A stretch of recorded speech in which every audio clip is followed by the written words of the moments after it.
Well, one of the four principal functions of the CIA is to gather intelligence and ideally forward it to the president, the users of information, the policymakers, as they say. There are other functions, however, some of them more legitimate than others. One is to run secret wars, the covert action that's written and talked about so much, like what's happening in Nicaragua today from Honduras. Another thing is to disseminate propaganda to influence people's minds.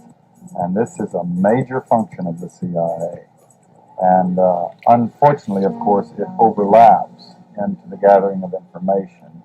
You have contact with a journalist, you will give him true stories, you'll get information from him, you'll also give him false stories. For example, in my war, the Angola war that I helped to manage, 1/3 of my staff was propaganda. Ironically, it's called covert action inside the CIA. Outside, that means the violent part. I had propagandists all over the world, principally in London, Kinshasa, and Zambia. We would take stories which we would write and put them in the Zambia Time, and then pull them out and send them to a journalist on our payroll in Europe. But his cover story, you see, would be that he'd gotten them from his stringer in Lusaka, who had gotten them from the Zambia Time. We had the complicity of the government of Zambia, Kenneth Kaunda, if you will, to put these false stories into his newspapers. But after that point, the journalists at Reuters and AFP, the management was not witting of it.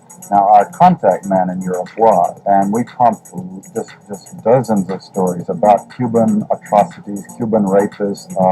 In one case, we had the Cuban rapists caught and tried by the Ovimbundu maidens who had been their victims, and then we ran photographs that made almost every newspaper in the country of the Cubans being executed by the Ovimbundu women who supposedly had been their victims.